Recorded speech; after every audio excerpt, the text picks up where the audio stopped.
a disclaimer.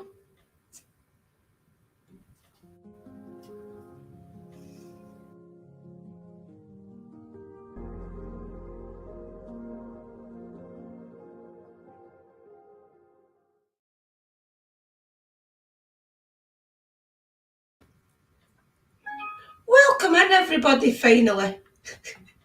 Welcome in, guys. 2 minutes to say hello to everybody. I don't know why it wouldn't let me. I was monetizing it because you've got to go into YouTube Studio on a laptop to monetize your videos when you're live through StreamYard. So I went on and done that and then it wouldn't stop. Welcome in, everybody. Waiting, we will get up the comments from the start. I'm going to mute my phone because it's annoying the beep every 2 minutes. Yeah, we're going to tell some spooky stories. I've got some on my phone that I scanned through and I thought, everybody likes a William Wallace tale. Let's welcome everybody in. I know my beautiful sister Miss Light because I'm Phoenix. Welcome in. Oh, Amelia. Welcome in, Amelia. Nice to see you. Welcome in, Phoenix sis. Welcome in, Mystical Loving Light. And Lee, watching on the big screen. Oh! She'll be fine now. Oh dear.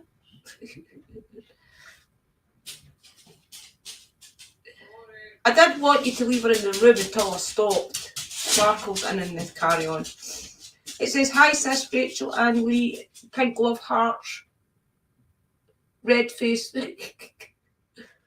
Welcome everybody. I'm trying not to go because I noticed that Jada Pinkett Smith does it and I thought, oh no, I can't do that. I do it sometimes and I hear her cackle and I think, oh. Welcome in, Spirit Seekers. I was talking to your dad today. Well, he sent me a message apologising for not being around. And I told him not to apologise. It was perfectly okay. And then I said, why don't we get you back for a chit-chat, you and Melody, so we can just get a catch-up to what you have been doing, how you are finding things, that type of thing. Oh, I'm glad you are all saying hello to each other. Welcome in, Iron Sis. That is your parcel away, Phoenix. And the girl in the post office said 5 days. So it should be there by next Friday. So that'll be interesting to see. Yeah, it's perfect now. Thank you, Iron. Well, I'll carry on. Welcome in, Thor. Oh, thank you, sis. Thank you, everybody who did rejoin my membership this month. I thank you all very much. It's nice to see you all return. And I will be doing more stuff over there, guys. I'm trying to get it to 10.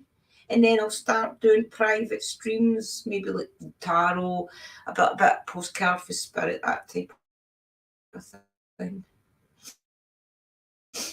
For everybody. Yeah, William Wallace. But that's good enough for us. He was saying that he's had been out a couple of places. Okay, I visited a haunted school basement today. Wow. He's saying his car's broke down. Yeah, it's not good when your car breaks down. I know they are very expensive. So welcome in, everybody. Thank you, everybody, for coming. I hope you have hit the like button and shared out. I do appreciate it, guys. It does get YouTube to notice me more. If the more people that share it out, the more YouTube will start taking notice. A little bit better. So I hope you all had a good day and a good week. It is now Friday. A lot of people are saying, whoop, whoop, it's Friday. Oh, guys, for the ones that aren't in our clan. So, this, let's say, notification came through my phone. I can't remember if it was on one of the job sites, guys, or if it was Facebook or something. So anyway, would you like to get people to find their dreams type of thing? So it was basically, the job was a company that does don't let the phone go back to her, guys, and she'll start looking at me. Good girl. Go have a look at the moon sparkle. Go howl at the moon.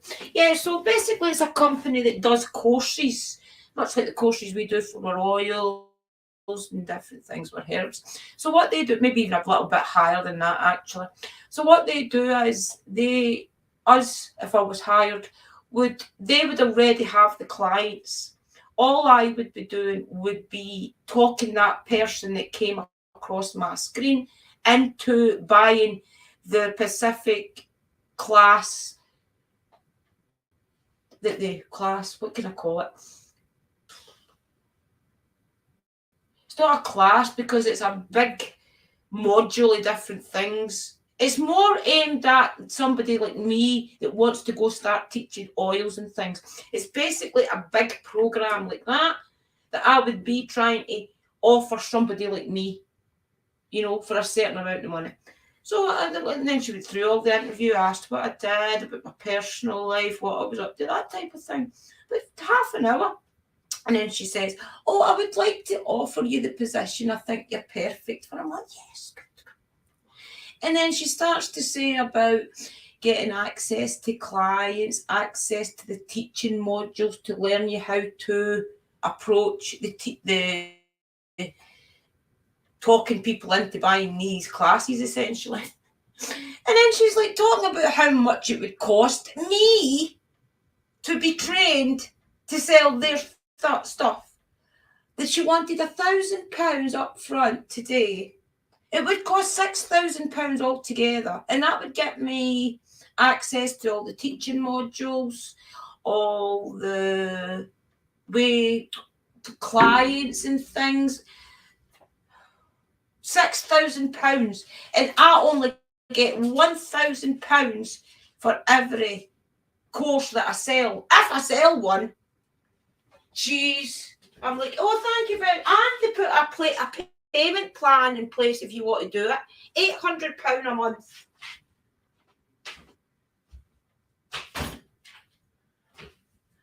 She must have knew halfway through my interview that I didn't have the money, because I was sitting telling her why I wanted to get the job.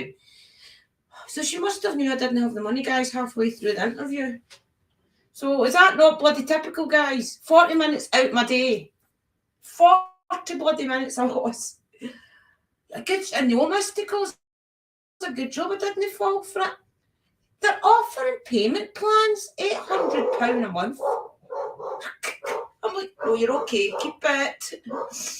So wait, my little doggy likes to say hello. Let's say that. So stop my minute, guy. Because she's in the living room. I have got what are they called again? Dragonflies earrings in tonight that I made. I love her accent. I could listen my accent. I could listen to it for hours. Thank you, Thor. Oh, it's crazy, isn't it? If you had 6,000, you wouldn't be at the interview. Exactly, Iron Sis. Exactly. I'm thinking, how does people? It's obviously a scam, because there's nobody in this right mind, unless it's a bored housewife with too much money, is going to sign up for something like that. 2 seconds, guys, to shout at her. She's going too far.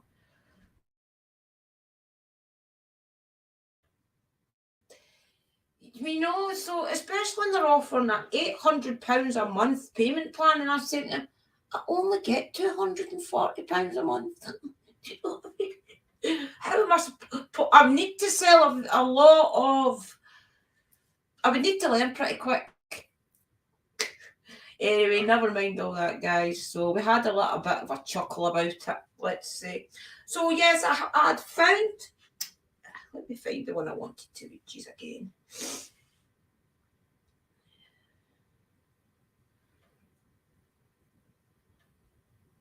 It's about William Wallace.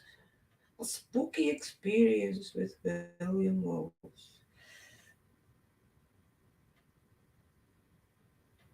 I think I actually saved it in my notepad. Where are you? The notepad. I wonder if it actually saved to my main screen. So that was an experience, guys. So all I can say to you is be very careful online, especially even on the job sites now, though. You've got to be carefully, scammers.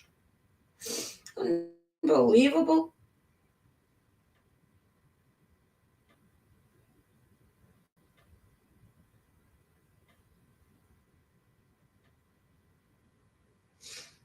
Crazy.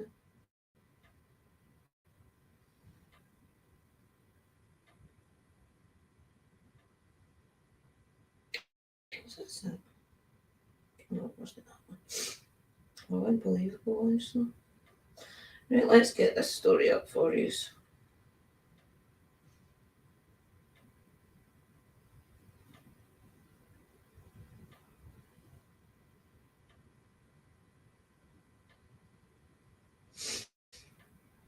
Unbelievable. I wonder if it. Oh, I know how to get it back up. It's not saved, guys. I don't know why it's not saved. I put it in my bookmarks. Typical, isn't it? Right, Google.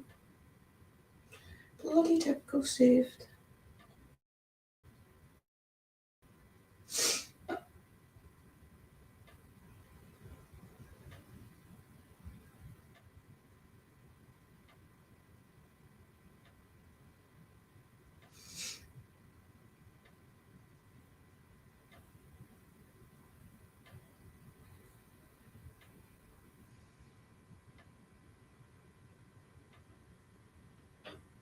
Oh, there it's there.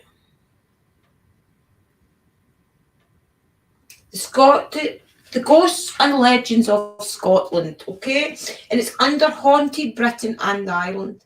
I will put the tags in the description just in case you have any copyrights.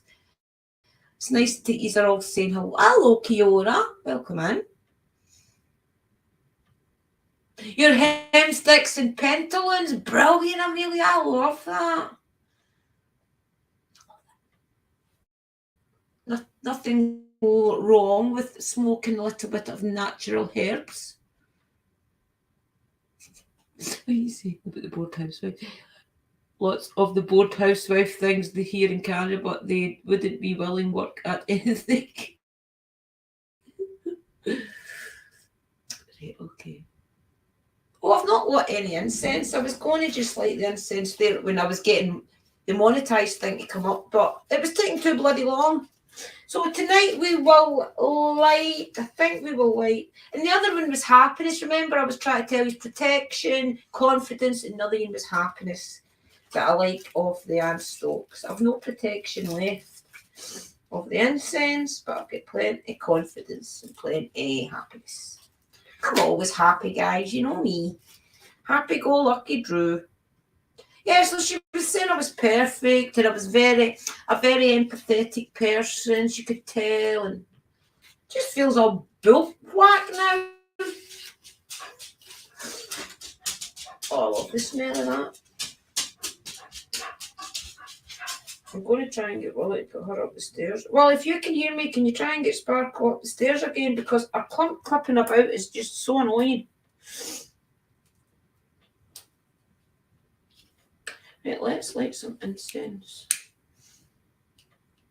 and get the mood. So I have got candles, like, guys. I've put a brown one tonight on. It's a bit wonky. It's just the way it's sitting in that holder. I put some brown on for balance, some grounding after my experience with getting a job. Just basically to bring balance to the situation and make sure everybody stays calm in the inner circle.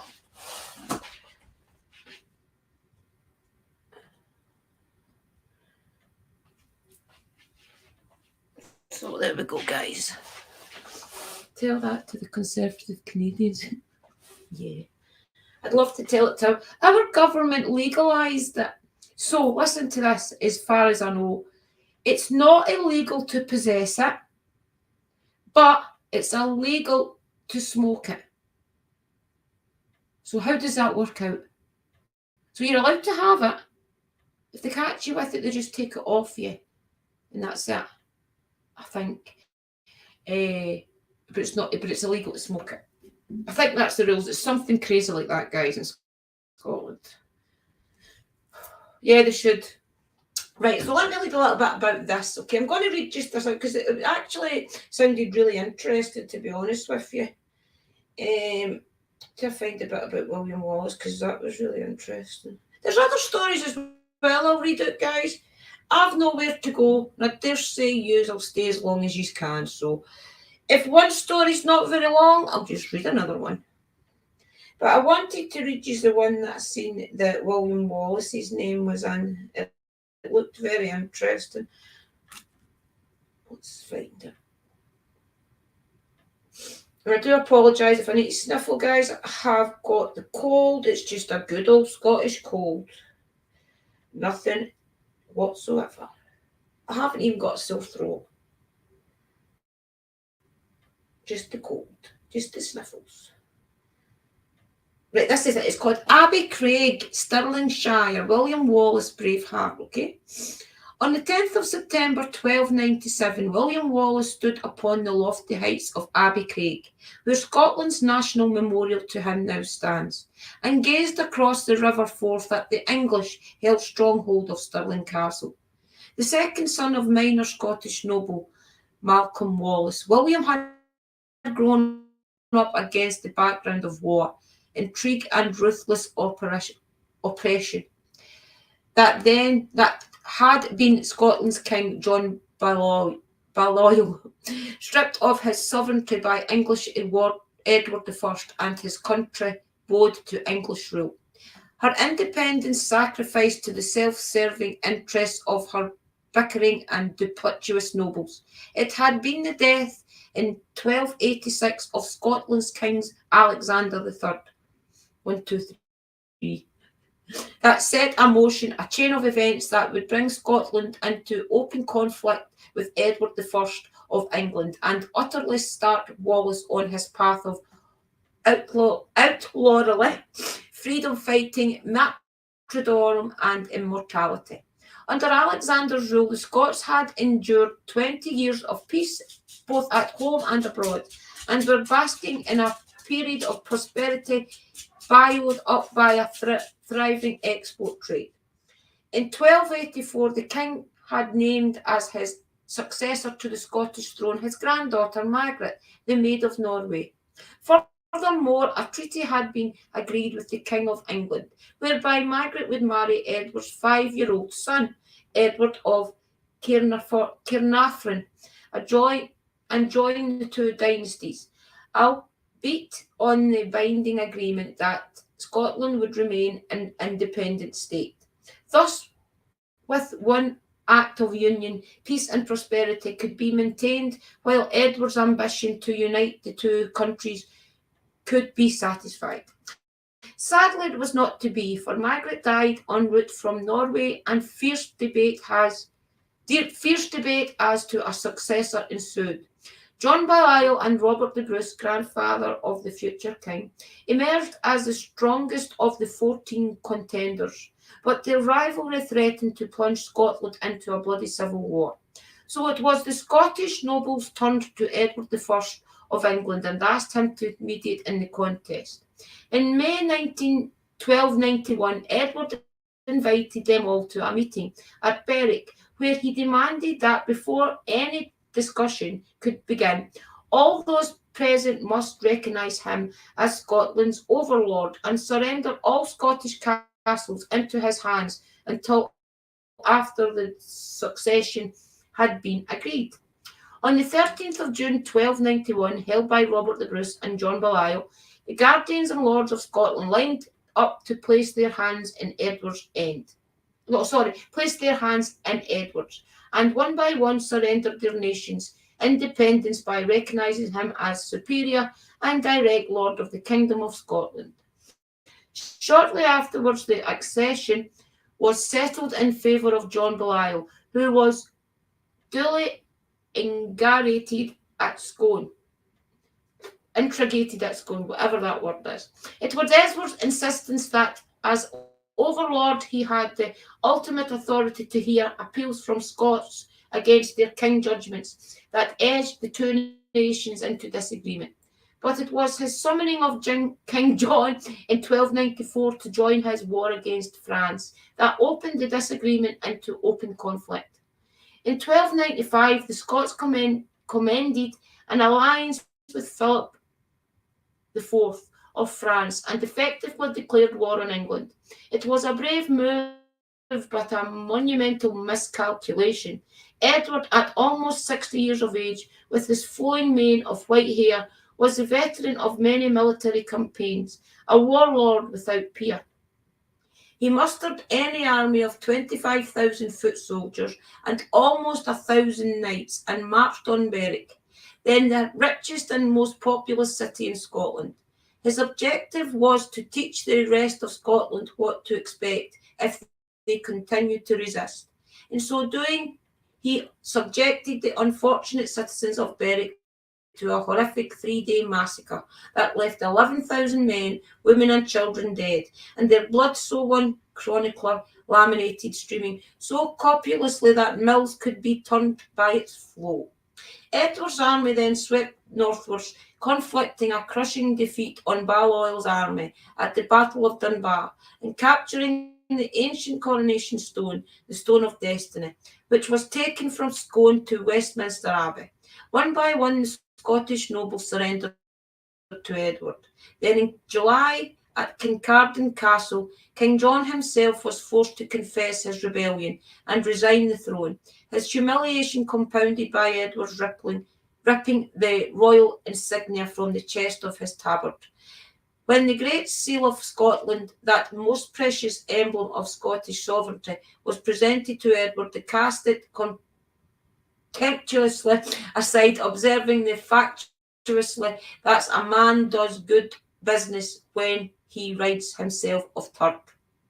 Edward wasted little time in conflicting English administration upon the vanquished Scots, and placed her affairs into the hands of two trusty lieutenants, William de Warenne and Treasurer Hugh Cressingham.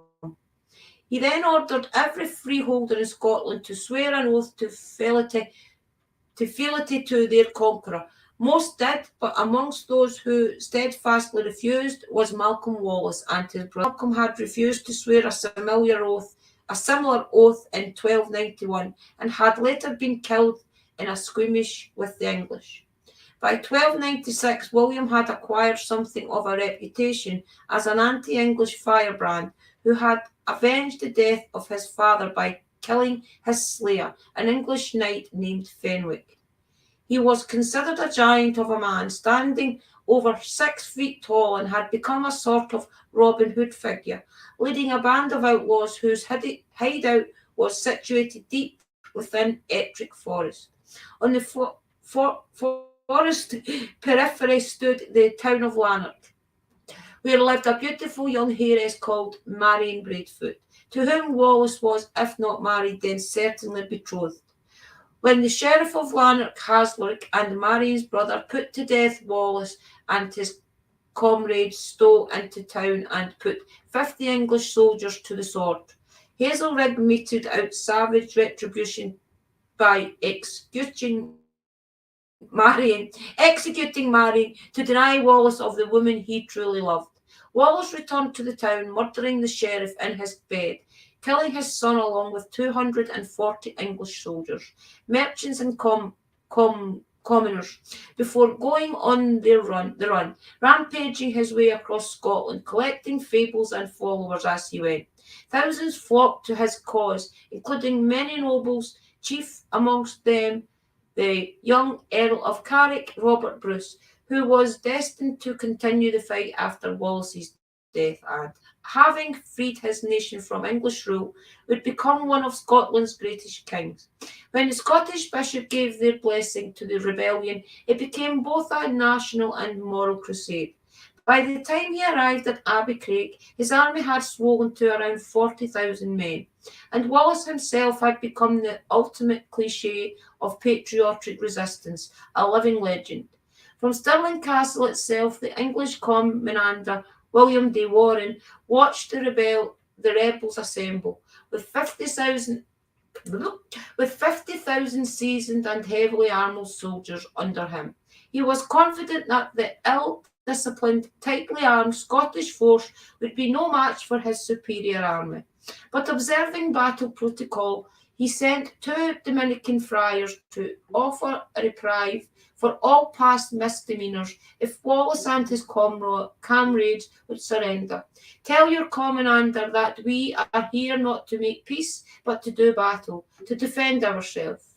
Wal was Wallace's contemptuous reply. Let them come on, and we shall prove this is their very beards. On the morning of the 12th September 1297, their English cavalry began to fill across the narrow wooden bridge that spanned the River Forth. From their vantage point on Abbey Craig, Wallace and his comrades watched as the superior force began to fan out onto the marshy ground below. At 11 a.m., William Wallace raised his battle horn to his lips and, blowing a long, loud blast, gave the signal to attack. The English were caught completely off guard as an avalanche of screaming terror came hurtling towards them and plunged to their ranks, swords and spears at ready. A detachment of rebels broke from the main force and hacked and stabbed their way to the bridgehead, determined to secure it. Panic-stricken, the English troops were unable to proceed, but found their retreat blocked by their own advancing company. Many fell or jumped into the river where, weighed down by their armour and equipment, were drowned in its deep waters. Others were there cut down by rebel swords, impaled by Scottish spears, or else were crushed to death beneath horses' hoofs and men's feet. By afternoon, the greatly outnumbered Scottish force had inflicted a crushing rout on an English army that, until then, had never known defeat. Plundering the bodies of their vanquished enemies, the victorious Scots came across that of the hated English treasurer, Hugh Cressingham. They promptly flared the skin from his corpse and fashioned it into a belt for Wallace's sword. Wallace was national hero as he moved on to capture Dundee and drive the English forces further and further south until by October 1297 not one English soldier remained in Scotland. But as they retreated, the English adopted a scorched earth policy, burning farms, slaughtered livestock, and destroyed crops. With the onset of winter and the people of Scotland facing famine, Wallace crossed the border and ravaged northern England. In so doing, his reputation for savagery became well and truly commented in the English concessionists. It was not all battles, however. He issued a letter to Lubeck and Hamburg, declaring that Scotland was free and that trade could resume between the countries. Wallace was knighted and declared the guardian of the realm, acting for John Belial. But as is so often the case in Scottish history, victory was short-lived. The following year, Edward I mustered a huge fighting force, and on the 12th of July 1298 he routed the Scots to Falkirk. The rebellion was over, and although he managed to escape from the battlefield, William Wallace renounced his guardianship of Scotland and faded into obscurity. It is known that he went to France in 1298 or 1299, probably to ask for military or diplomatic help. He may also have gone to Rome for the same reasons. It is highly probable that he returned to his campaign of guerrilla warfare and remained a considerable thorn in England's side. But history remains mute about his activities until 1305. Betrayed by one of his own countrymen, he was captured and taken to London. There, in the imposing surrounds of Westminster Hall, he was sat on a bench and laurel crown was placed upon his head. When the king's justiciar accused him of treason, Wallace refused to answer the charge, pointing out that since he had never sworn allegiance to Edward I, he couldn't be guilty of treason against him. The English, however, were not interested in such legal niceties, and the result of the trial was a foregone conclusion. Thus it was on August 23rd, 1305, tied to the trials of two horses, William Wallace was dragged through the streets of London to suffer the barbaric punishment of being hanged, drowned, and quartered. I was playing in a ghost story. That's just a horror story. I think that's one of the horror stories, to be honest. It just shows you what William Wallace did go through, though, doesn't it? That's a true story, though, guys. Yeah, Amelia. It's crazy. Right, let me see, make sure we... See, these are haunted. I don't know why it was saying that it was haunted stories. It may be haunted because it's such a horrific story. Abbey Craig See, it starts off Abbey Craig, Stirlingshire, William Wallace Braveheart. So you'd think it was maybe going to go on to tell you about some sightings or something, you know? Probably has been a lot of sightings there, right? Oh, I'm not found the other one. I found another one before this one anyway. I was going to reduce. It actually sounded... I just thought it would have been interesting because it was Wallace, but it's just a horrific story, that one.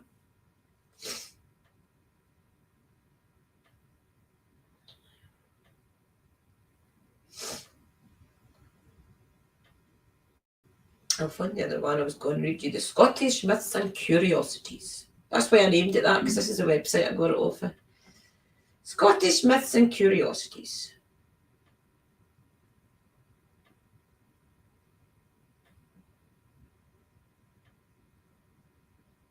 Just tells you a bit about the history to find the story.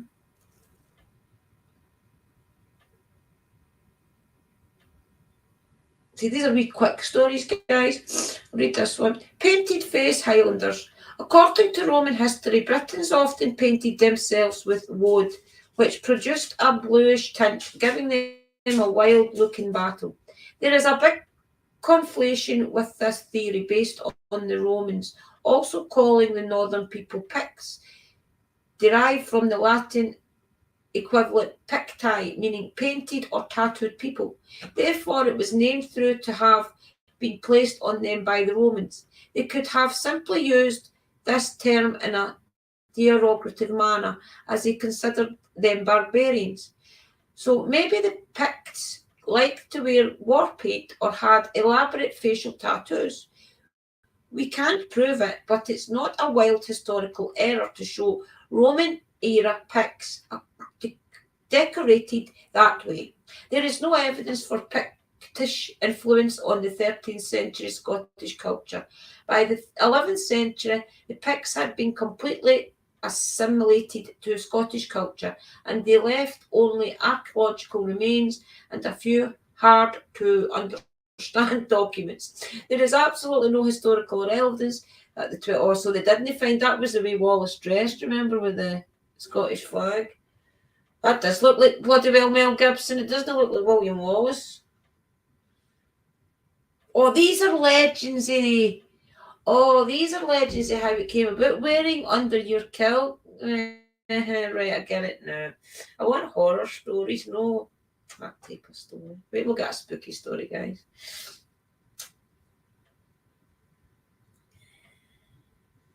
It's just there's that many though. There's all the legends. We put it this way. See, if you were to start at the top and work your way through the legends book, it would be probably a better way to do it. Will we do creatures? See, that's the blue men of the mince. The mince is catching my eye. I don't know why. Let me read it. Why have I got a Facebook? Oh, right. No. Must be taken with their play. The terrifying tale of the blue men of the mince. A clip of our amazing team member Lucy Story tells. Oh no, that's because it's on Facebook.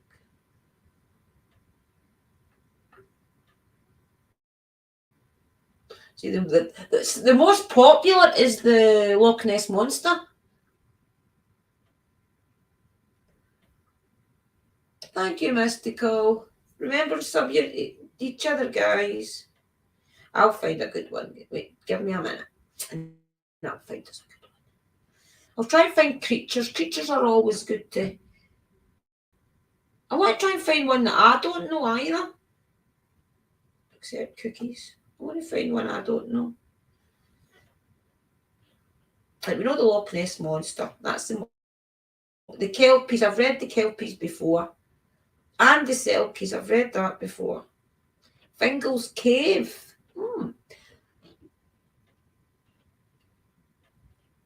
I think I've read this before as well. Fingal's Cave. Can you see that? See it? I think this is Ireland, guys. A huge sea cave on the uninhabited island of Staff in the Inner Hebrides. The cave is formed entirely from hexagonally joined basalt columns, a similar structure to the Giant's Causeway in Northern Ireland. Known for its natural acoustics, the origins of its name are unknown. Some say it's become known as Fingal's Cave, after the optimist hero of an epic poem by the 18th century Scots poet historian James Macpherson, who claimed to have translated the poem from ancient Gaelic. Others claim around 250 AD, Finn MacCumhaill of Fingal was possibly an Irish general who had a band of faithful warriors. Finn is supposed to have had been the father of Ossian, traditional bard of the Gaels. Gaels are migrated into Scotland from Ireland until the Norsemen began their raids on the Scottish coast, and the stories of Fingal would doubtless have come across too. Soon he became feared in Scotland and boosted by the Ossianic heroic verse and songs. His name was a natural choice to assign to this dramatic and awe-inspiring cavern. Another legend has it that the Irish giant Finn MacCool built this giant causeway between County Antrim and Scotland so that he could cross the ocean without getting his feet wet. Romantic composer, my nose is running. Romantic composer Felix Mendelssohn visited in 1829 and wrote an overture, the Hebrides, also known as Fingal's Cave Overture. Wow. Inspired by the weird echoes in the cave, and one of Pink Floyd's earliest songs is also Fingal's Cave. Wow, guys. I don't know if a lot of people are not from Scotland, so you'll know probably what that means, but that makes a lot of sense. Welcome in, Lunar Sis. Welcome in. Welcome in, everybody. Welcome in, Paradox, Alan. Welcome in, Christina Sis. If anyone didn't see the Halloween special, yeah. Christina's got loads of videos up, guys, and they're really good. Check them out for sure. Definitely check them out, guys. They're brilliant. She takes you to a lot of places in New York, remember, that not a lot of people get to see, especially from someone we know. Right, let's find another one. Welcome in, everybody. I want to find a spooky one. The Nine Maidens of Dundee. Ooh. That's actually a stone, but the stone must be there to mark something. A farmer lived with his 9 beautiful daughters on a farm known as Pittington. After a busy day of work, the farmer sent his eldest daughter to gather water from a nearby well. When she failed to return, he sent his second oldest daughter, and so on and so on. When all had failed to return, he went to investigate, only to find the slain bodies of his 9 lovely daughters strewn across the ground by the well. Coiled around their battered bodies, basking in the blood of the innocent victims, the farmer was aghast to see a huge serpent-like dragon. Fearing he was about to become the 10th kill of the evening, the farmer fled to call his neighbours, who returned armed with weapons to slay the beast. Perhaps sensing that it was no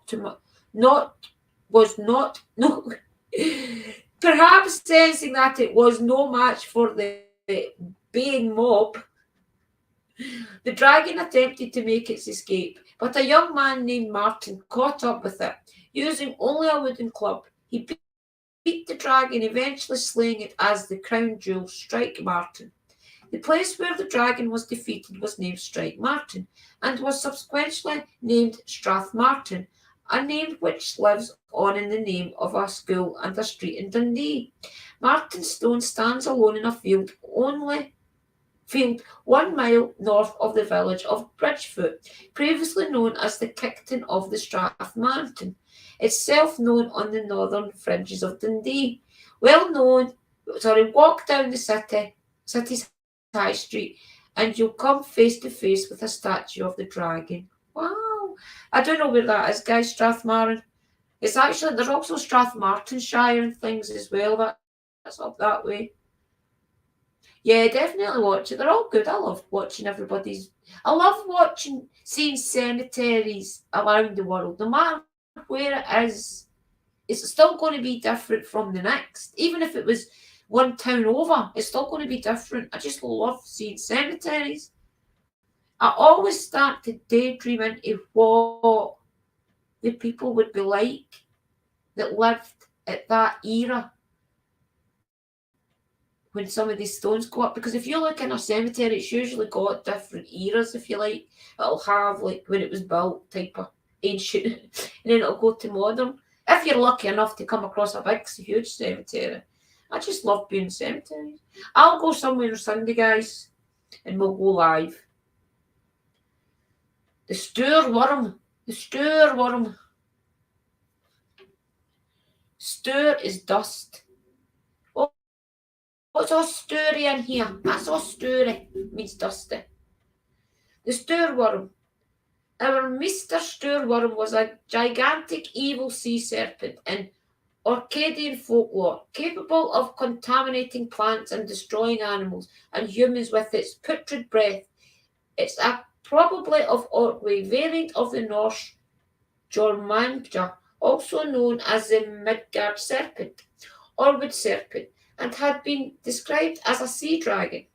Every Saturday at sunrise, the Stour worm would wake, open his carnivorous mouth and yawn 9 times. He would then demand a meal or 7 virgins for, as the old tale record. Although he was a venomous beast, he had a dainty taste. The king of one county, threatened by the beast's arrival, was advised to offer it a weekly sacrifice of 7 virgins. In desperation, the king eventually issued a proclamation offering his kingdom, his daughter's hand in marriage, and a magic sword to anyone who would destroy the monster. Asapo, the youngest son of a local farmer, defeated the creature. As it died, its teeth fell out to become the islands of Orkney, Shetland, and the Faroes, and its body became Iceland. It is noted that the slaying of the dragon by Asapo is not dissimilar to other tales of the genre. The reason for this is believed to be that the stories took shape during a period of enlightenment where human sacrifices to great beasts and monsters were beginning to be suppressed. Good stories, guys. Welcome in, Curtis. We were talking about you.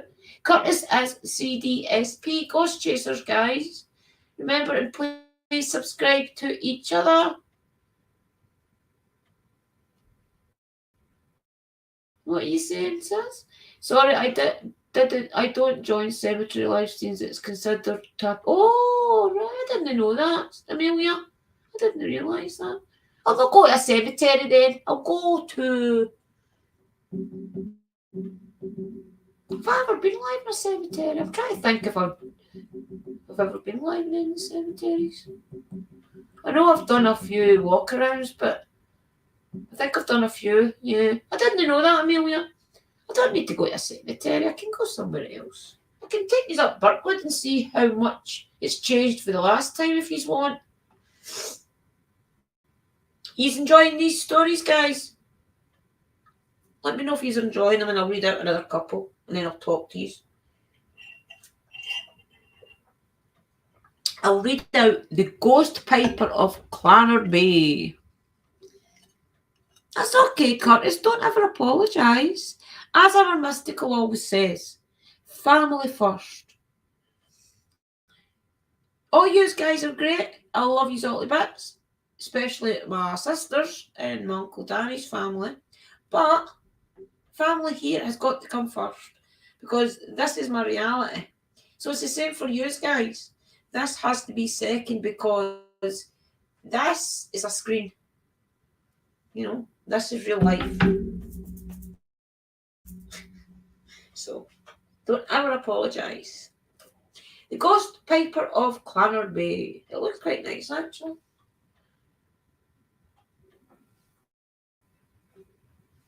The unmistakable blast of the bagpipes is a common sound in Scotland, and that's true, guys. See, when I was growing up, and especially on Sundays and things, I suppose, was it a Saturday? I can't remember if it was a Saturday or a Sunday. I think it was a Sunday, though. The guy, well, the family at the top of my mum's cul-de-sac, the man and the man that stayed in there and the son always played the bagpipes. So if he did, I think it was a Sunday morning, if the father didn't go to the top of the hill and play them on a Sunday morning, the son would do it. So we grew up with the bagpipes being played every Sunday. It was a Sunday. You just get used to it. We missed you too, Curtis. Right, okay. The unmistakable blast of the bagpipes is a common sound in Scotland, particularly in our cities and at festivals and celebrations. But what happens when the piper himself vanishes into thin air? There are several stories of phantom pipers throughout Scottish history and folklore. In days gone by, a dark network of tunnels was said to extend from the Cove of the Grenard to the cliffs of Kinyard Bay near Stranraer. Locals believed that fairies lived in these tunnels and caves, and no one dared to go inside and disturb them, until one day a piper boldly entered the caves. He played his pipes loudly, accompanied by his faithful brown dog. The music droned on for hours, slowly fading away until it couldn't be heard. Suddenly the dog ran out of the cave, terrified and howling. Without any of its hair, the piper was never seen again. Although the caves are now long gone, on summer nights passers-by have heard the distant sound of bagpipes coming from deep under the ground. Perhaps it's the wind whistling through the old underground caves. Maybe it's just a trick of the mind. Or maybe, just maybe, it's the spirit of the piper, playing his Scottish melodies forevermore. Don't you just love them?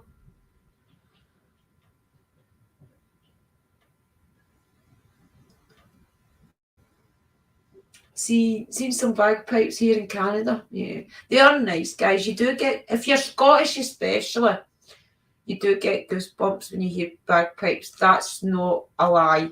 You do get goosebumps. I love the bagpipes if they've played properly. Yeah, definitely.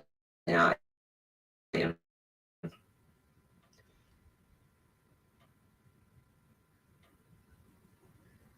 You have a friend that plays Stairway to Heaven? Well, that would be cool. Me too, I think, because I'm Scottish and Irish. Well, you'll definitely get the goosebumps. Hey, Sparkle. Sparkle's in to say hello. There she is. I've got to try and ignore her because I don't want her jumping everywhere. She's away. Oh, thank you, Curtis.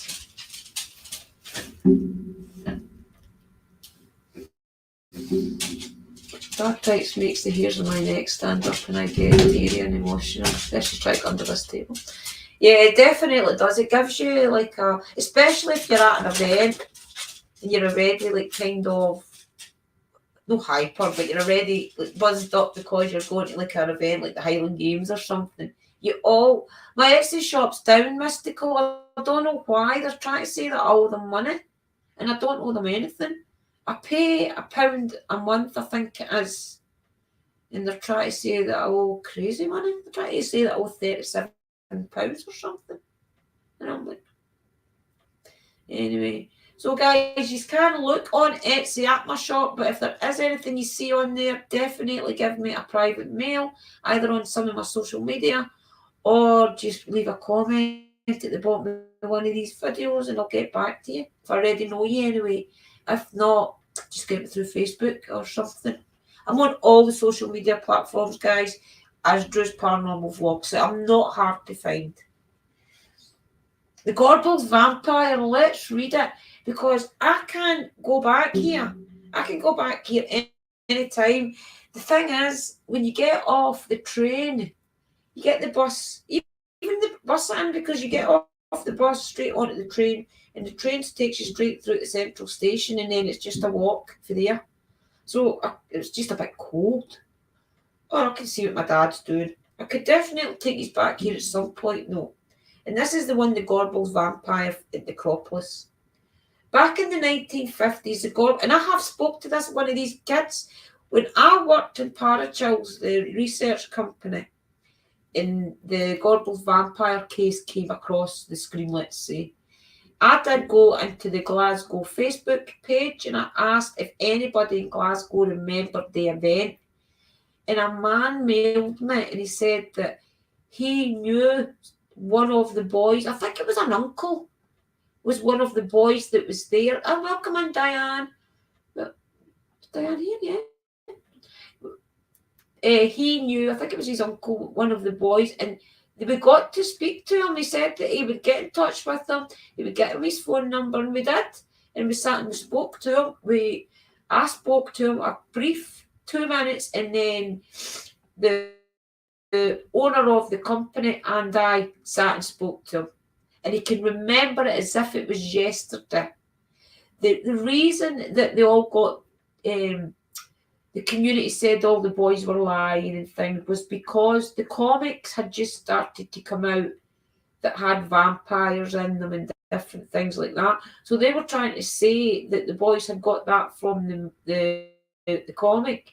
But they could prove, if you went back to history books, that the week that came out in the comic was the week that it happened. But you remember a way back, I remember it in the 70s, one person would get a comic and it would be shared across the full street, if not the full school. We used to get the comics. We would get the Dandy, the Topper, and whatever the other one was. And then we would pass it down to our cousins and things. And that's the way it went away back then. So those boys hadn't even read the comic that week. So I'll read the story out to you. I'll let you. I'm not even going to read the comments. It looks as if you are talking about something that's none of my business. Oh, my name is Whitfield Anks, and I've been told we have a family castle and a family crest. We'll need to look into it, Luna, and I can go visit it for you. Definitely try and get me some names and some castles, and I'll go. Right, let's read this one. Lead it. Right, the Gorbals Vampire. Back in the 1950s, the Gorbals area of Glasgow was being terrorised. Stories had been circulating in the Gorbals about missing children, believed killed. The culprit was said to be a 7-foot vampire. But let me put this in here first. There wasn't any kids missing, guys. There wasn't any kid murders in Glasgow or Scotland at that time. So I don't know where these stories came from, but there wasn't any murders or anything. And that's proven. Okay, stories had been circulating in the Gorbals about missing children believed killed, and culprit was said to be a 7-foot vampire with iron teeth lurking in the southern necropolis. The adults wouldn't believe the kids, so the kids decided to deal with this monster once and for all by themselves. In 1954, hundreds of young kids from the Gorbals area of Glasgow swarmed into the creepy necropolis graveyard. And I have got a video of the necropolis on my channel, guys, and it is creepy. The police were called but couldn't move the children. It took a local head teacher to find... How's that doing now? Oh, no, it's waiting job. All right, no. Right, the police were called but couldn't move the children. It took a local head teacher to finally disperse the crowd. Local historians believe the mass panic stemmed from the legend of Jenny Way, the Iron Teeth, a murderous ghost said to haunt Glasgow Green. There was also an American comic book at the time entitled The Vampire with the Iron Teeth. After the story appeared in the local press, it generated worldwide coverage. An unlikely alliance of Christians communists and the National Union of Teachers blamed imported American horror comics books for the mass hysteria. The campaign ultimately reached Parliament, resulting in the 1955 Children and Young Persons Harmful Publications Act, which still stands today. A stage play and a graphic novel have told the story of the Gorbals vampire, and a large mural of the beast guards a local railway arch. The story is, guys, that kids were meant to have been going missing. That was lies. But the story that the boy says is, after school, they all made a plan to go into the cemetery after school. And they did all go to the cemetery after school. And somebody said that they seen the vampire. And the boy said there was about, I think it was about 12 of them or something, 12 or 14 of them. There was a lot of them. And they looked up and he did see it. He said that he seen the man with the black cape. He seen the scary face. He remembers it as if it was yesterday, he said. But maybe a kid's imagination looking back, who knows? But he does swear by he's seen it. I wonder if he's still alive. He was really old when we spoke to him. I haven't looked into it, but they have run our family tree, but I have not even looked at it. My cousin has done extensive work on it. Helps him since I know a lot about. We'll be back to my great-grandmother. Definitely need to look into it, Luna, and we'll see if we can find it for you. That'd be good, wouldn't it? See, I've always wanted to do something like that. I think it would be a really interesting thing to do with your channel, was to go find relatives, well, your subscribers' relatives' graves and things. I think that'd be really interesting.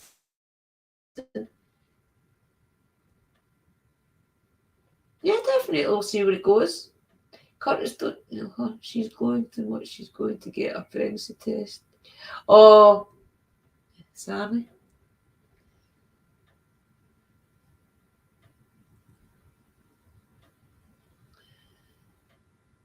Diane, it's always nice to be with you. Thank you, Diane. It's nice to be with you to be here. Brilliant. It's always good to know it, isn't it? Okay, Drew, I appreciate, and you, sweet Drew, I agree with Curtis. Oh, right, was he talking about me? Oh, my goodness. Don't think so. Right, Robert the Bruce and the Spider. Ooh. Right. Robert the Bruce is well known in Scotland and across the world due to the part he played in the wars of Scottish independence and the films such as Outlaw King. He was born in 1274 at Lochbeden Castle, where he was a knight and I've just touched a button. He was a knight and overlord of Annandale. In 1306, he was crowned the King of Scotland and subsequently tried to free Scotland from the English enemy. After being defeated in battle in 1306 by the Earl of Pembroke at Methaven, Robert the Bruce went into hiding, supposedly in the Western Isles. He resided in a cave for 3 months at the lowest point of his life and struggled to come up with a plan about what to do next, contemplating leaving the country never to return. However, while Robert the Bruce was waiting, legend has it that he watched a spider building a web in the entrance to the cave. The typically stormy Scottish weather, not one to disappoint, made the spider's task difficult, as a droplet after droplet destroyed the creature's intricate work.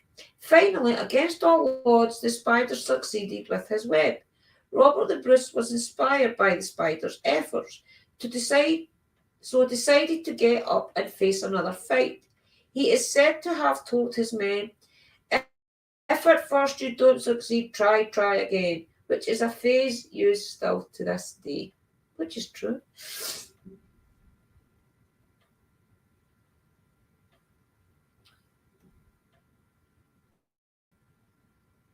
My family crest is an olive inside pasta, since I am Greek and Italian. That's pretty cool.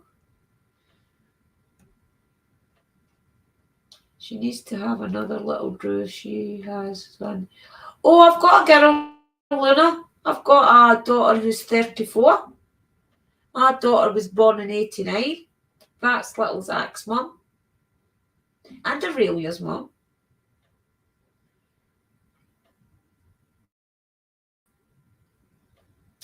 Has anyone heard from Eli lately? See, yeah, that's what I was thinking, sis. If he's around, Eli, if you're watching even later on, please give us a little message either on Twitter or on here. Because Mystical and I was going to do an update with you. If you're around, we'll do it. Definitely I'll contact him for Tuesday, sis. You didn't know that, Lena? Sweet Zach's mum. I had Kerry when I was 16.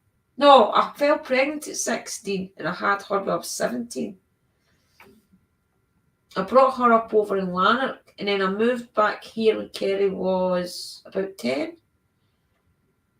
And then I had Liam and it felt like two separate families because I brought Kerry up over there and then moved back here when I was 30 and then I had Liam. So it feels like I've had two separate lives. Eli was in Danny's the other day on Halloween. Good. Yeah, I have our little Aurelia. Aurelia was born, in fact, she'll be about 6 weeks now, maybe a little bit more. Good, I'm glad he was. Well, they get a catch up with them anyway. We've not caught up with him for a little while, just to make sure that he's still coming to terms with things that's happened to him. He could even maybe enlighten us on some more things that's happened. He maybe remembers more. Well, you started young, so there's going to be... Yeah, does it really feel so surreal? When I think back to bringing Kerry up as well, it was so different to bringing Liam up. So crazy. Yep. Right, let's see if we can find another story, guys. Let's find something.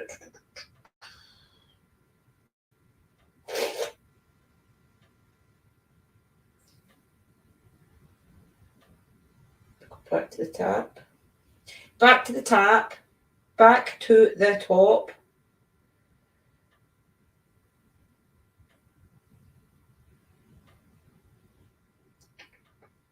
Let's find some creatures. Some creatures. We'll keep an eye on that camera.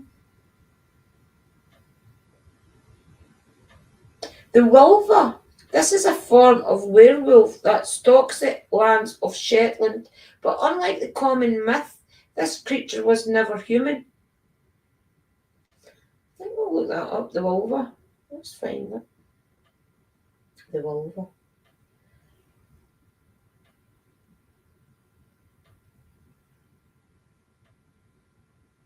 The Wulva of Shetland. I don't like reading it out of Wikipedia. You never know if it's got. I'm trying to talk properly.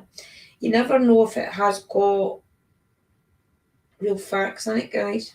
The Wulva right there, he's there. He looks a bit like Paddington Bear. Okay, let's read it. The Wulva. The real story behind the Shetland Wulva. Sorry, guys, for the sniffling. In recent years, there has been a lot of discussion about the Wulva, Shetland's kind and generous werewolf. As someone has described him, hardly a month passes without someone asking the Shetland archives for information about the creature. We find it difficult to do so because Wulvers are problematic, to put it mildly. We have to thank the Faroes scholar Jacobson for unwittingly beginning the discussion. In Shetland in the 1890s, he collected thousands of place names and in 1901 published a book-length article about them and their meanings, Shetland's Stendaven, discussing names derived from Old Norse hill. He mentioned a group of places all over the islands with wool names. They were Woolville of Delvin. Also, he said, called Woolven and Woolsel, Flabbergaster and Wolves, Hull and Mid-Yell. Jacobson had no doubt about the origin of these names. He said they were derived from Old Norse fairy. The place were called Fairy Hill. In Shetland names, the vowel A often turns into a wo. Jacobson compared the place called Wolva, Holland, Yale, with the Pharaoh's noun fairy house.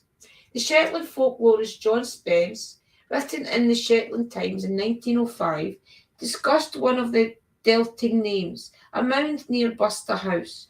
He spelt it Allwell. He said correctly he had been reading Jacobson, that the name was a contraction of Wolver's Hull and signifies the fairy no. Then another folklorist came on the scene, Jessie Saxby, from 1842 to 1940, is the villain in the story. She had a very vivid imagination. She didn't like the idea of the wolver's hull deriving from the fairy. She wanted something more dramatic, so she invented the entirely fictitious creature, the Wolver. She even named her house Wolver's Hall. I think she's obsessed with the legend.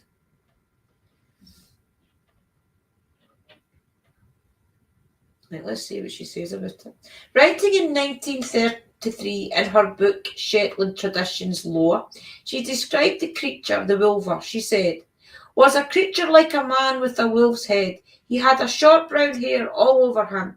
His home was a cave dug out of the side of the steep knoll, halfway up the hill. He didn't molest folk if folk didn't molest him. He was fond of fishing, she went on, and had a small rock in the deep water which is known to this day as the Wolver's Dam. There he would sit fishing silks and pilchards for hour after hour. He was reported to have frequently left a few fish on the windowsill of some poor body. Jessie was the sole creator of the Shetland vulva. No one before Jessie had ever heard of Shetland's wolfman. But in the past 30 years or so, wolvers have become popular. The internet swarms with them. They were pleasant illustration of wolvers with fishing rods. Someone had even suggested that the alleged wolf-headed man of the islands might have had his origin in a medical condition called Hunter syndrome. But it's all a hoax. The wolver has its origin in Jacob Jacobson's place name research and Jessie Saxby's misrepresentation of it. There is no Shetland wolver traditional older than 1930. There you go, guys. So there you go, a little bit of stories today. Oh, that's an hour and 15 minutes. Welcome in, PPR. How are you? Top of the morning to you. Top of the morning. He's going to save my ass, but he's sure you're fucked. Top of the morning to you. Top of the morning. Welcome in, everybody. That's what you Braveheart, guys. The good Lord says he's going to save my arse, but he's sure you're fucked. It's the bit where he meets up with that wee guy he keeps running into all the time. Yeah, I think we're going to have a lot of snow this year, Curtis. It's not usually as cold as it is just now.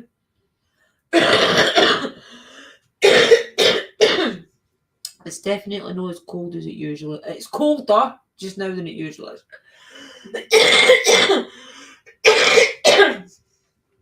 I do apologise.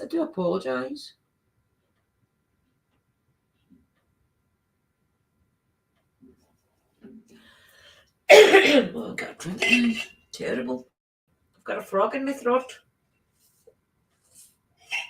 Are you sure it's a frog and not a hare? No, it's a hare. It's got longer ears.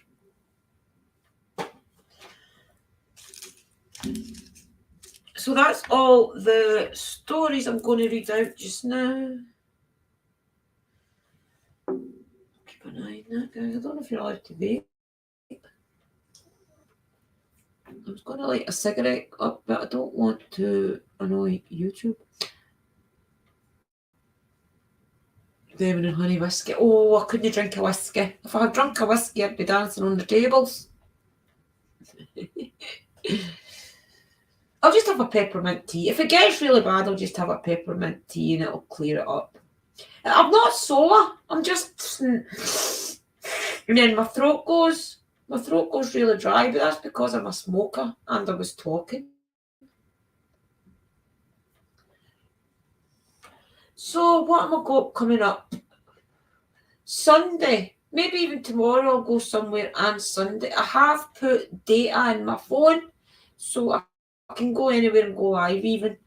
And I will take that into consideration, Amelia. I will not go live in a cemetery from now on. I do appreciate that. If anything, I'll go live after I come out or go live before it. You know, I don't want to upset my subscribers. I never knew that before. I think I've went live a couple of times in a cemetery, right enough. I'm trying to think how it went. But I can see how it could upset things. How are you, PPR? Hope you're doing good as well. Yeah, I'm just trying to get on with it, guys. There's nothing I can do about anything, so I've got to just get on with it. I've got to just keep being me and keep going. And do what I know is best.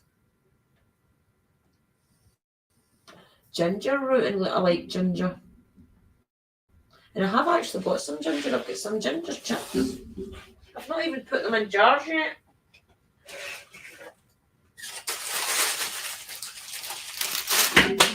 I haven't even put them in jars yet. I need to get some smaller ones, some smaller jars. That's dried hibiscus.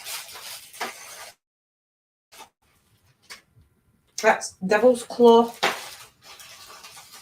I'll wait till Liam gets some of that jam across there. Ginger.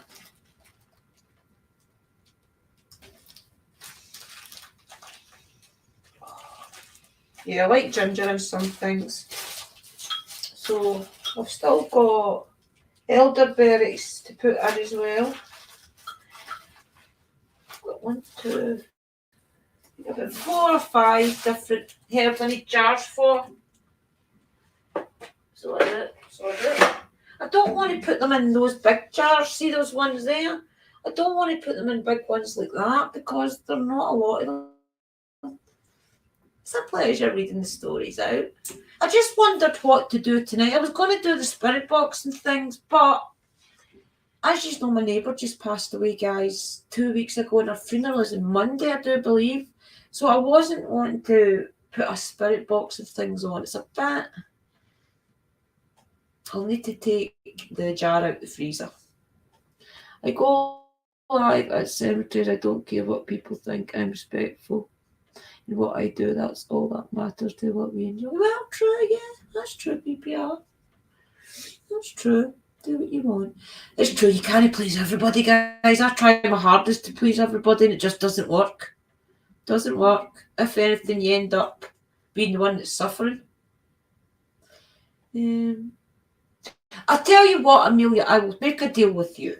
If I ever see you in the chat when I'm going live, even if it's a cemetery, I won't go live in front of you, okay?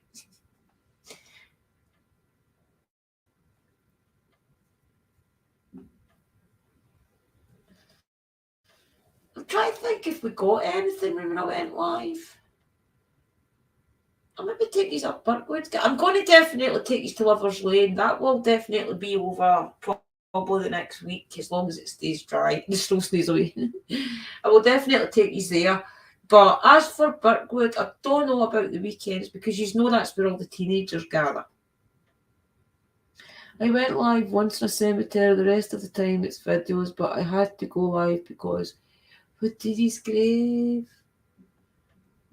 Yeah. I know, so I'll definitely go and try and go live. I'll also try and do more live streams during the week until Sister Sherry and things gets back, until Uncle Danny gets back on his feet as well. Do you and I, Christina and Mystical, are taking the slack.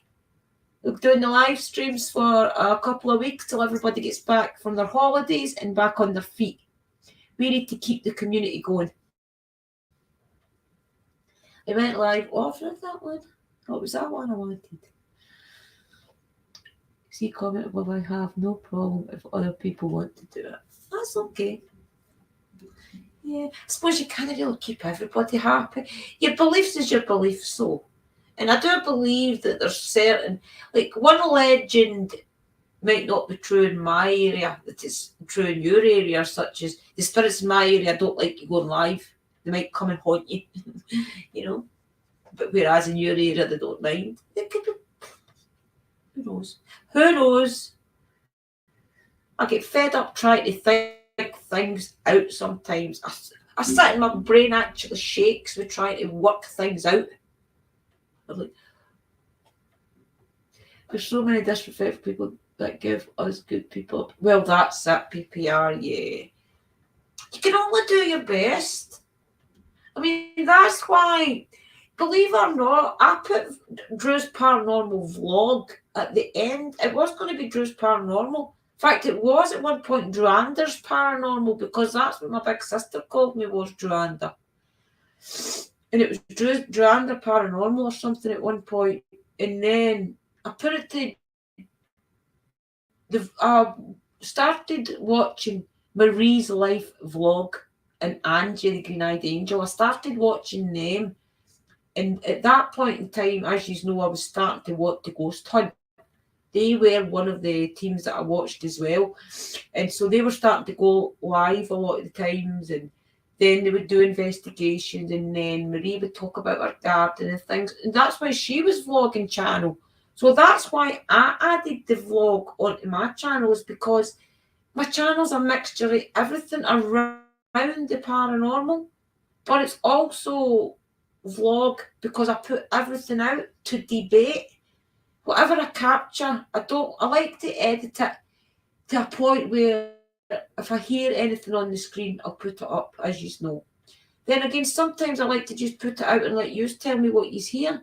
But the vlog is there for a reason. It's there because I like to put out all my footage and then get feedback for all of it. And any feedback is appreciated. And then we can talk about it. People, Amelia said it's against a religion. For some people, it's a sacred ground, so you can't video or tape there, which is totally understandable. I didn't realise. Yeah, so you've got to under that as well. Yeah, because there's different cultures under cemeteries is different. Makes sense. It's helpful cemetery visit is in the title, so then I don't walk into it unadventurously. But otherwise, I'll just not watch and join in it. Well, that's it, Amelia, isn't it? Yeah. It's hard to try not offend somebody. Even though you try your hardest to do what you think's right, it's still hard not to offend somebody. I get it all the time about even doing paranormal investigations in cemeteries. I get people saying that it's wrong. Why? Especially people on the street. If I ever catch you up in my grave, I'm not going to go to your person's grave and start wanting to conjure them out their grave. It doesn't work like that. You know? I won't film Mommy said. Well, that's understandable. Yeah. You just have to read up on where you are, especially if you come across an old cemetery and you think, oh, that's an old cemetery, let's just go for it. Maybe do a quick Google search. Google's there for a reason, and see if it's maybe something that you should do because of the religion or not do because of the religion of the cemetery, you know. Yeah, you did, Christina. I've started to watch it, sis, but I've not watched it all yet. She done a funny video, guys, it's like a comedy skit with the characters from our story. And I'm looking forward to watching it. It'll probably be funny knowing you. Christina's funny, guys. So, is anybody live tomorrow night? Are you live tomorrow night, Christina? If Uncle Danny's up to us, he'll go live with you, won't he? Remember, guys, as well, I'm starting to do interviews and things again on the channel. Sister Sherry and I are going to start teaching Witchcraft 101, which will basically be back to basics. And it'll be Sherry sharing her journey and the things she knows about that helped her when she started off, me with mine, and we'll just go for there. But it will be structured. So when I go to Sister Sherry's in a couple of weeks, whatever, next week or the week after, we will talk about it, guys. We will put the structure together for the teachings, and then we'll go live for very first time. Very first episode will be live together in the same room to stream to you guys. So that'll be good. And it's a good way to start off the series, isn't it? So, is there anybody live tonight? It is 12 o'clock here in Scotland. That is midnight. 3 minutes to midnight. 3 minutes to midnight.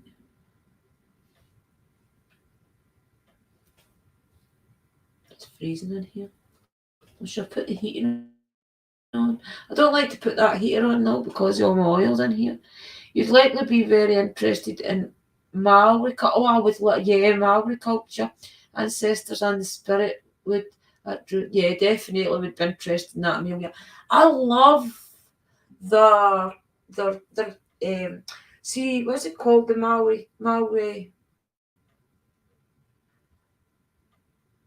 ancestor thing that they do where they all chant and they all pull up their muscles and things. I think that is powerful. That's as powerful as our bagpipes.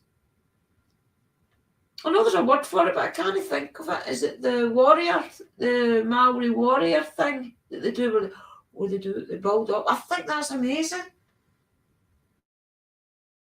And I've seen them at the weddings and things as well where they do it, and I think, wow, that's definitely as powerful as the haka. That's it. Mm-hmm.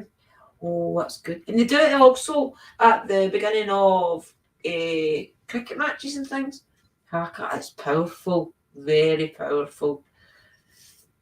You feel the spirit energy in that. So you do all the ancestor energy. What is our beautiful sister Mystical saying? Amelia, since I do cemeteries, I'll start adding a hashtag cemetery to give you a heads up for respect to you. I'll try my best to remember. Oh, that's great, isn't it? See, that's a little bit of what's the word? A little bit of consideration, isn't it? Just a little bit of consideration.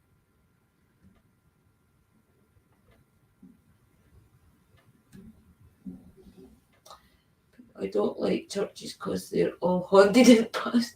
Oh, I believe most churches are haunted. Think about it. If you're a religious person and then you pass over and maybe you weren't such a nice person when you're alive, and then therefore when you pass over and you start seeing maybe something not so nice, where are you going to go? You're not going to want to cross over. You're going to go to a church or to sacred land. Maybe that's why half the churches are haunted and half the cemeteries are haunted, because it's sacred land. So those people that don't want to cross over, that's where they go. When they've performed a haka, they're from the ancestors. It's nice. It is something really nice. It gives you a little power buzz, you know, like a little, gives you power.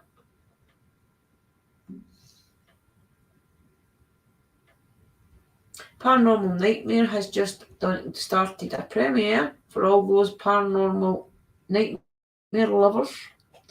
Sister Rachel and Christina and everyone else in the USA and Canada, our changes this weekend, 1 hour behind. I'll need to remember that. Wait, ours was last week or the week before, and I didn't even know. I'm just glad that the clocks do it themselves now. I didn't mean no disrespect, success. I'm sure there's none taken. Not to change the subject, but Drew, your eyes look good. Oh, thank you, Curtis. That's nice of you to say that. Thank you. Sometimes I do the brown. That's the brown I've got on tonight. And other times I do the purple. But I try to just stay a little bit not so bright. Oh, thank you, PPR. Thank you, guys. I mean that. Thank you.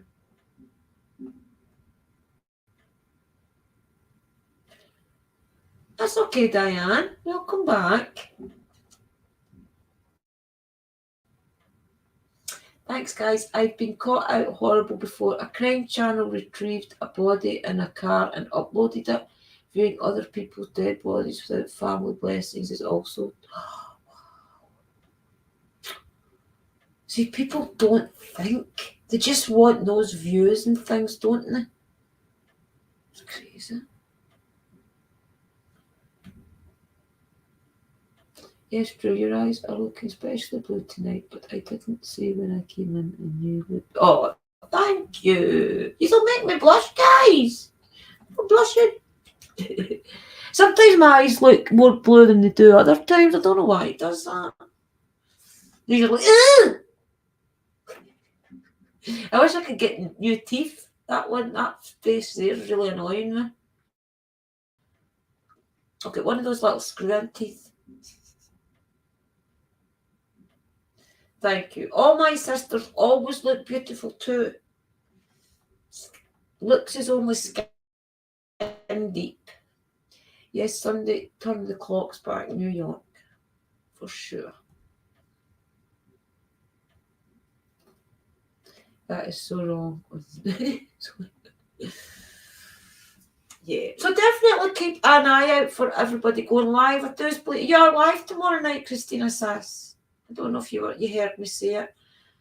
Christina is usually live on a Saturday, guys. She also usually puts out some shorts and also series, a little series with the characters.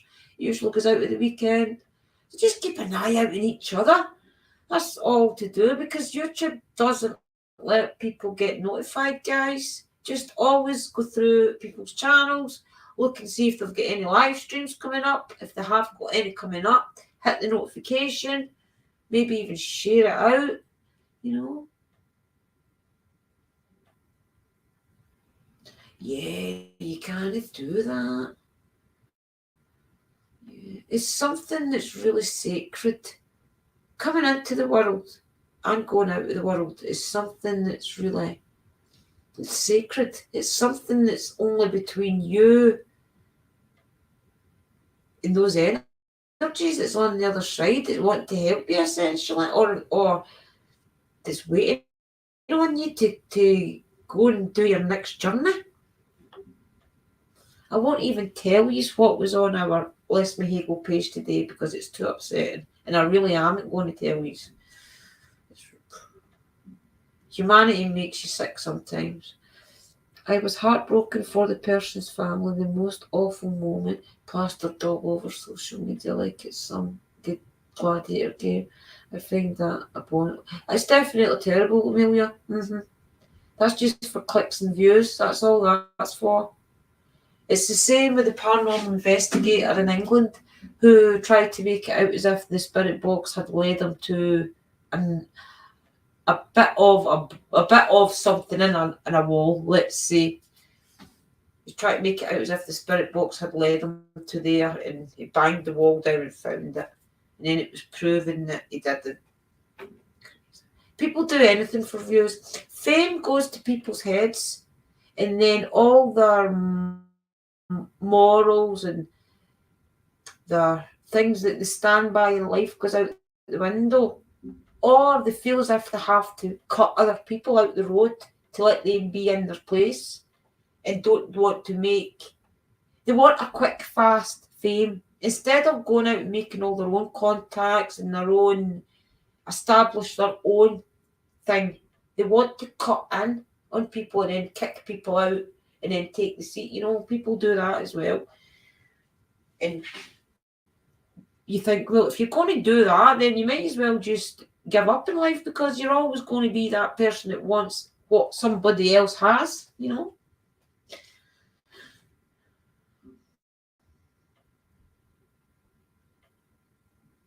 Good night, Curtis. I'm just going anyway, brother. So we'll definitely talk and we'll get you back up, Curtis, okay? You and our Melody. Profit gain of someone's demise is horrible greed. Definitely PPR. Yep. Welcome at midnight. Do you know, every time I do this, I'm just going to go, brother. Well, guys, remember, check out Midnight Paranormal. He has got a great channel, guys, as well. He comes around usually when I'm going off. It's that time zone, isn't it?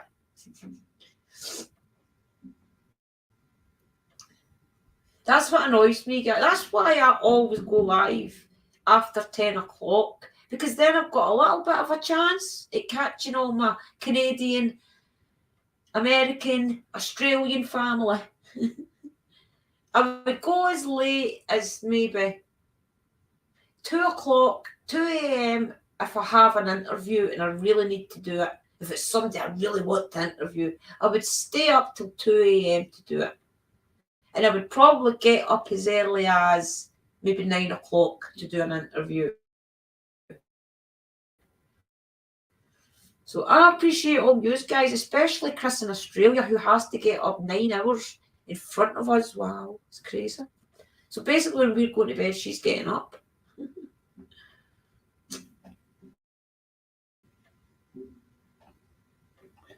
That's true. It depends on the eye makeup colours we use. Mine tend to go very light green, blue when I use colours like that one you're wearing, and darker green if I use a darker colour. Same with the feather. I've got 2 emerald tracksuits. I don't know if you've seen my velvet tracksuit. It's an emerald colour. I've got 2 of them. I wear one just in my everyday, but I've got one put past because I love it so much. And that colour blue. So emerald green and that colour blue is my favourite colours.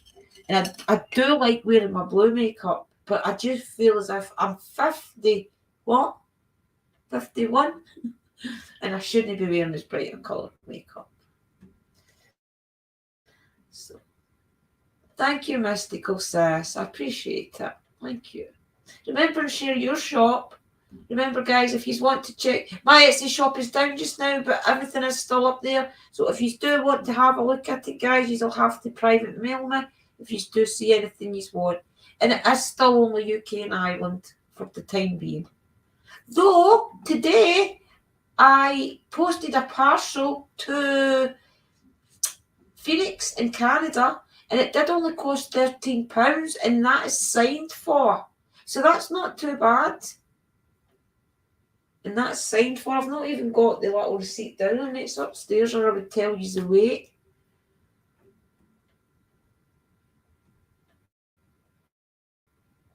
My eyes change colour, grey, blue, green. Mm-hmm. Yes, Amelia, my eyes change colour depending on my mood. My eyes have went black before. If I get angry, my eyes go. You've seen it on a live stream a few times.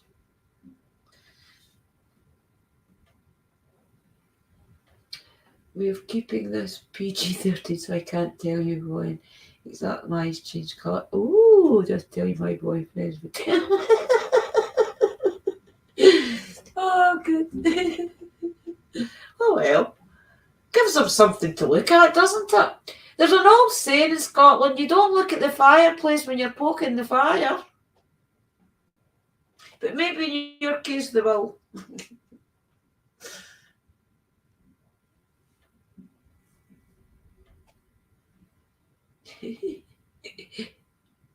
Says Drew, you, us girls in our 50s can use any colour we so choose, so we have to tone it down. Yeah, I know.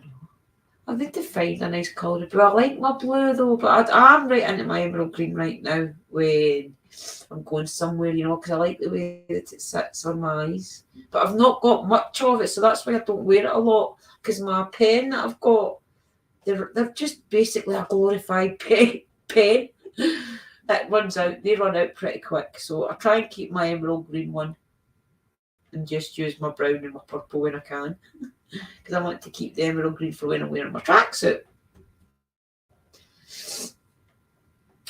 We had this saying here too. Yeah. Me and Liam were saying that, was it me and Liam or me and William? I can't remember if it was William earlier on, if it was me and Liam. We were talking about old sayings. It was William. We were talking about old rhymes and things, and some of them are just, I can't say one here. It's all Scottish one.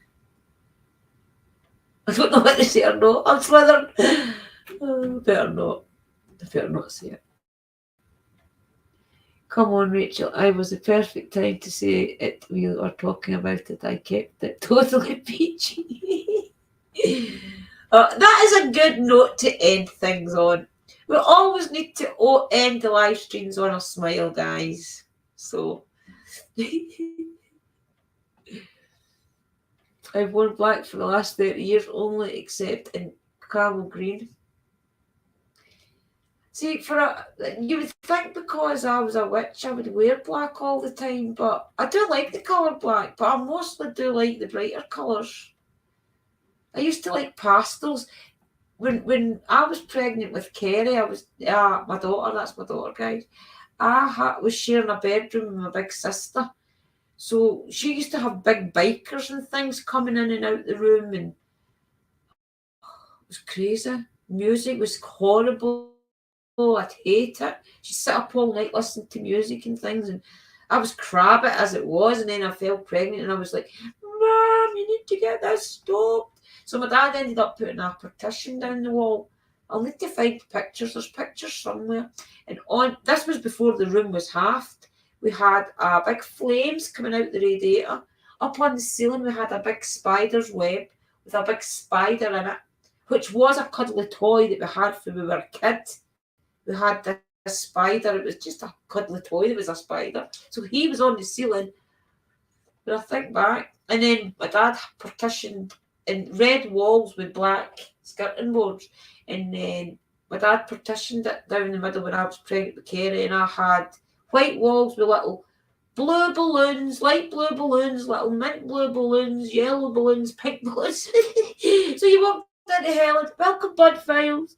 You walked into Helen's side of the room and it was big red intense walls with spiders and flames. Then you opened a little curtain much like that, threw into my pastel kids haven. Oh, crazy. I'm glad you had to walk through Helen's room to get to mine's and not the opposite way about. Put it that way. Welcome in, Bud Files. How are you? How are you? Remember, check the Bud Files out, guys. They've got an amazing channel as well. And I don't get to watch you all half as much as I would like. If I so happen to see, YouTube is absolutely ridiculous with notifications. Even the channels that you're a membership of, they don't always give you the notification. I felt like Amelia, that was like my sister when she was younger and she still doesn't know, but not as bad. My mother would put her in a pretty outfit and go to put her in the car and she'd fall in a puddle. Oh, this must be because of this comment, right? Autism. I can't stand wearing bright colours and I'm grubby. Always mucking around in the dark. Light coloured clothes get ruined in 3 seconds. Oh, yeah. Amelia, when I was younger, I was never clean. There was no point. No point. Even these days, you think to yourself, that's too much a good hair dye on my hair. I'm not washing my hair 5 times a week. You know, hair dye is too expensive to keep washing your hair. You loathe frocks, dresses. It's funny they say frocks. I've not heard that word for years, frocks. That's a dress. Never fails. Oh, thank you, Mystical. Yeah, definitely please think about getting membership, guys. I do try my hardest to put vlogs and things over there when I'm down the street and things. And I'm going to try my hardest to try my hardest to give you more vlogging over there. And maybe even just little. If I do go somewhere on Sunday, for example, tomorrow on Sunday, on the membership, I'll try my hardest to do like a little extra for you. Even if it's just me doing a little video walking in before I go live. And I want to do these old tarot and things privately. That is my aim. I've got 7 of you just now. 7 valued members.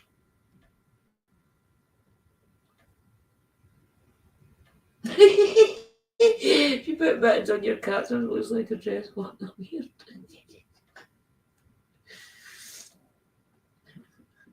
My mum never ever put us in dresses or skirts when we were growing up. Never, ever.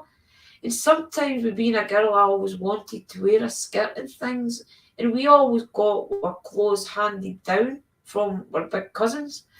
And sometimes there would be skirts and things, and I'd be like, yes, a skirt.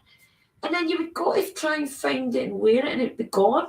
And you're like, where did the skirt go, Mum? And she'd be like, oh, you don't wear skirts. And I'm like, no, because you never bloody buy us them. It was always to be trousers. Because she's a tomboy.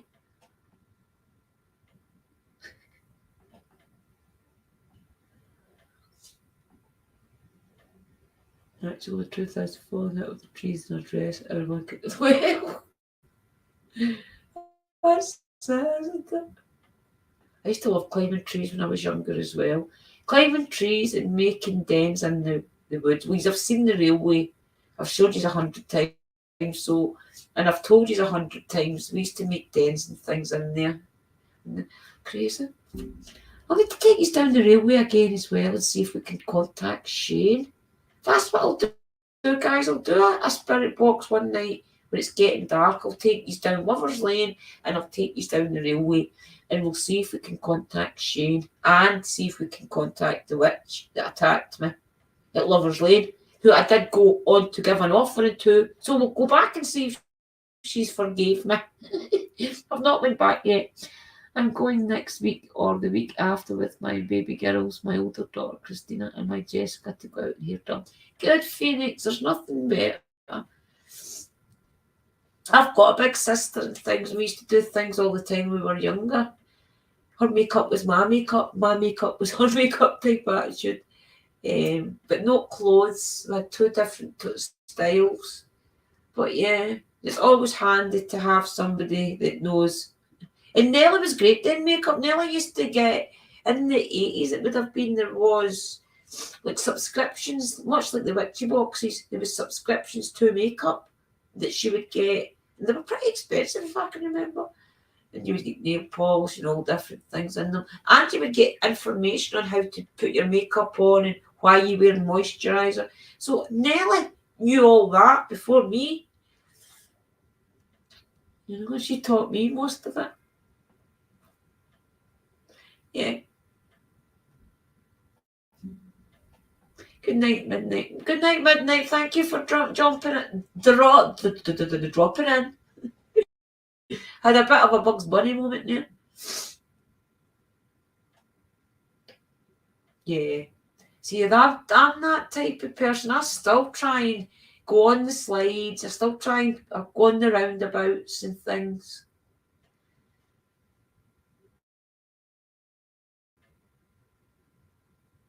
What song, Curtis? Drew, check out the Beatles' last song now and then. I definitely will. Don't do makeup, it feels weird. I know, I go through phases. I've always been like that. I always wore makeup as a teenager.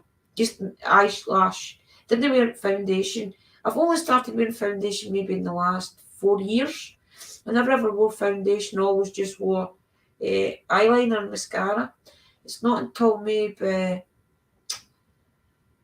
after I had Kerry and came back here to Les Mexico that I started wearing my makeup again.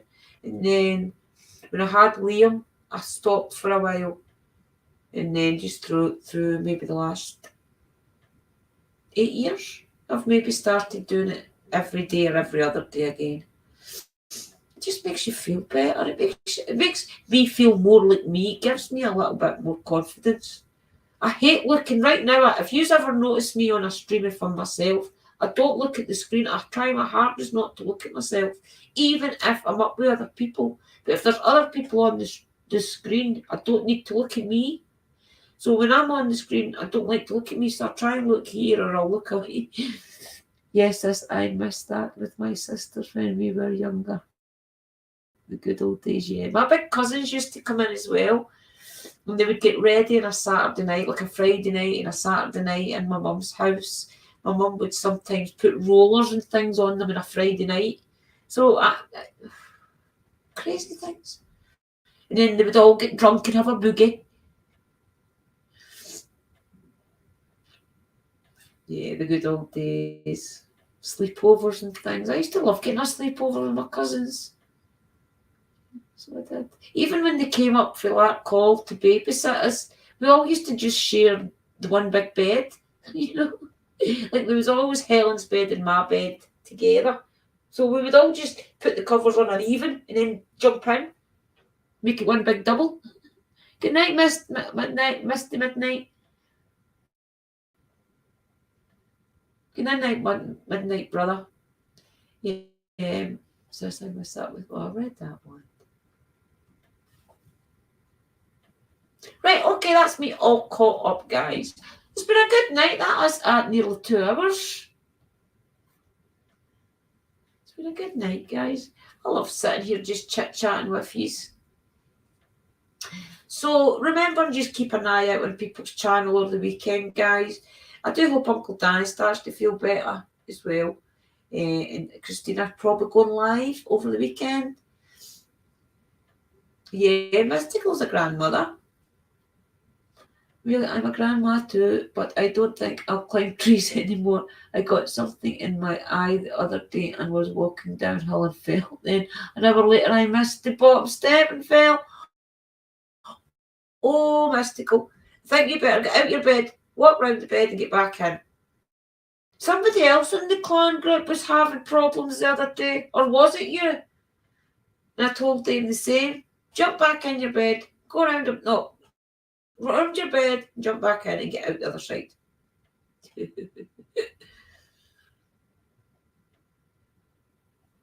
I'd end up with it smudged all over the place. I don't need to look at my order, then I'm ready. Oh, don't be silly, Amelia. Listen, if anybody can put makeup on, if I can put makeup on, you can, because I am terrible at it. I had to watch YouTube videos to know how to blend it in and things. Believe me. It's practice. Oh, guys, look at the state of my nails because of those false nails. I am never getting false nails again unless it's an occasion. I'm going to have to file them all down and put the treatment stuff on them that I do. Even before I was a grandmother, I could not climb a tree. I'd rather hang out under the tree with a cute boy. Oh, I would climb trees all the time. I still climb trees right now. If I thought I could. Would. Did I ever tell you about when I was younger I used to sleep in the cupboard? I don't know if I ever told you this or not. When I was young, my mum, I was in a cot, as in a baby crib, till I was about 5, I think it was, 4 or 5. And then I got my bed, but my bed always felt, I can remember it to the day, but my bed always felt too big, if you like. And the cupboard next to me, there was a cupboard next to me that was in the room. You opened it and it was like blankets, pillows, that type of thing. But it was mostly old blankets, like the old army blankets, those blankets that has like flowers on them that you could pull out.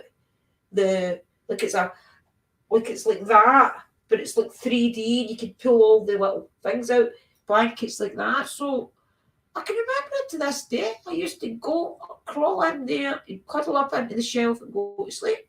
And my mum and things would come to say good night to me. My nose getting done. Come and say good night to me, and I'd be in the cupboard. Even in the morning and things, they would wonder where I was, and I would be in the cupboard. They'd always know to look in the cupboard. I think it was just because I was used to my crib, even at 5, so I wanted that small space again. Who knows? Just a weirdo. Grandparents and grandchildren have a con at end. The parents, that's it. Yeah. Definitely. That's true. Did you read the message I wrote to you in our clan group? I don't know yet. Feeling something, probably not. I'll have a look just now. I had that interview, remember, before I went live, so I was a bit preoccupied trying to figure it all out in my head. I'm like, did that really just happen there? That I went through an interview and I was to pay £6,000 to get the job? I'm like, did that really happen? I'll catch you.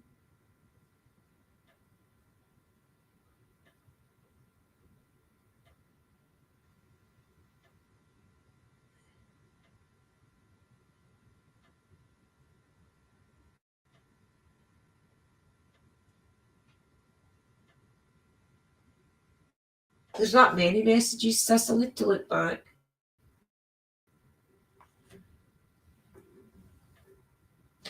Definitely. It's definitely like being your second childhood. I love playing with Zach. Zach's got a different personality. It's as if you can tell he's been here before.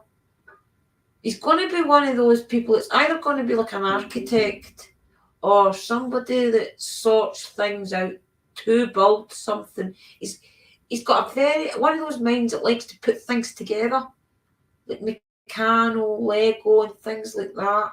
If he gave himself half a chance away from an Xbox, he would like things like Lego and things. Being a grandparent is like a second childhood. Definitely is. It'll be good to see what Aurelia grows up like. Why is it going on weird?